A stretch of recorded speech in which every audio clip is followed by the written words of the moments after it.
Hello my dear friends, welcome back to Ammos kitchen. പഴം വെച്ചിട്ട് ഒട്ടും പ്രതീക്ഷിക്കാത്ത ടേസ്റ്റ്, ഏറ്റവും കുറഞ്ഞ ഇൻഗ്രീഡിയൻസ് വെച്ച് 5 മിനിറ്റിനുള്ളിൽ പെട്ടെന്ന് റെഡിയാക്കി എടുക്കാൻ പറ്റിയ പലഹാരത്തിൻ്റെ വീഡിയോ ആണ് ഇന്നത്തെ റെസിപ്പി.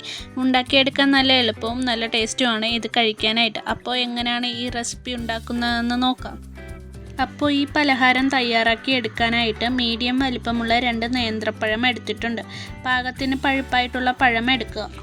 ഇനിയൊരു നോൺ സ്റ്റിക്കിൻ്റെ പാൻ നന്നായി ചൂടായി വരുമ്പോൾ ഇതിലേക്ക് 1 ടേബിൾ സ്പൂൺ നെയ്യ് ഒഴിച്ച്, നെയ്യ് നന്നായിട്ട് ചൂടായി വരുമ്പോൾ ഇതിലേക്ക് അണ്ടിപ്പരിപ്പ് കുറച്ച് ചേർത്ത് നന്നായി വഴറ്റിയെടുക്കുക. ശേഷം ഇതിലേക്ക് അല്പം ഉണക്കമുന്തിരി നന്നായി വറുത്തെടുക്കുക.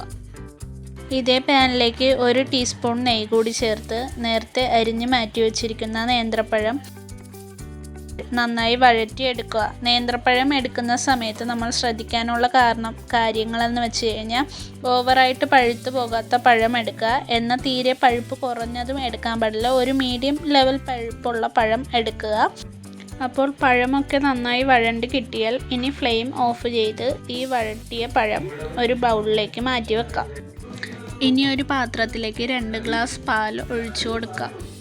അപ്പോൾ പാലവിടെ തിളച്ച് വരുമ്പോഴേക്കും ഇതിലേക്ക് ചെറിയൊരു മിക്സ് റെഡിയാക്കി എടുക്കണം. അതിനായി 1 ടീസ്പൂൺ, ഇതിന് ടേസ്റ്റ് കൂട്ടുന്നതിനായി അല്പം പാൽപ്പൊടി, ഇത് മിക്സ് ചെയ്തെടുക്കാനായിട്ട് അല്പം പാല് എന്നിവ ചേർത്ത് നന്നായി മിക്സ് ചെയ്തെടുക്കാം. നമുക്കിവിടെ കോൺഫ്ലോറിന് പകരം കസ്റ്റാർഡ് പൗഡറോ അല്ലെങ്കിൽ അരിപ്പൊടിയോ അല്ലെങ്കിൽ മൈദമാവ് എന്നിവ യൂസ് ചെയ്യാം. അതൊക്കെ ഓരോരുത്തർ ഒരു തിക്ക് കൺസിസ്റ്റൻസി ആവുന്നവരെ നന്നായി മിക്സ് ചെയ്ത് കൊടുക്കുക.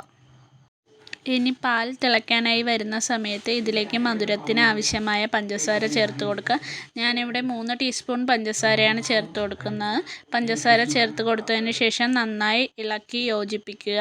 അതിനുശേഷം നേരത്തെ റെഡിയാക്കി വെച്ച മിക്സ് ഇതിലേക്ക് ഒഴിച്ച് നന്നായി കൈയെടുക്കാതെ നന്നായി ഇളക്കി കൊടുക്കുക. ഒരു തിക്ക് കൺസിസ്റ്റൻസി ആവുന്നത് വരെ നന്നായി ഇളക്കിക്കൊണ്ടേയിരിക്കണം. ഈ കുറുകി വരുന്ന പാലിലേക്ക് നേരത്തെ വഴറ്റി മാറ്റി വെച്ച പഴം ചേർത്ത് കൊടുക്കാം. പഴം ചേർത്ത് നന്നായി തിളയ്ക്കുന്നതുവരെ ഇളക്കി കൊടുക്കുക. ഇതിലേക്ക് ഫ്ലേവറിന് ആവശ്യമായ ഏലക്ക കൂടി ചേർത്ത് കൊടുക്കാം. ഏലക്ക ഇല്ല എന്നുണ്ടെങ്കിൽ നമുക്ക് വാനില എസൻസും ചേർത്ത് കൊടുക്കാം. അപ്പോൾ ഇതിലേക്ക് നേരത്തെ വറുത്ത് വെച്ചിരുന്ന അണ്ടിപ്പരിപ്പും മുന്തിരിയും കൂടി ചേർത്ത് കൊടുക്കാം.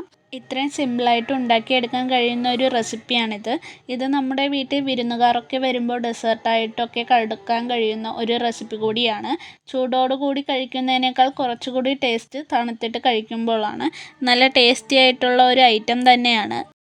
തീർച്ചയായിട്ടും നിങ്ങൾ എല്ലാവരും ട്രൈ ചെയ്ത് നോക്കുക. ഒരുപാട് ലൂസായിട്ടാണ് വേണ്ടതെങ്കിൽ കോൺഫ്ലോറിൻ്റെ അളവ് കുറയ്ക്കുകയും ചെയ്യാം.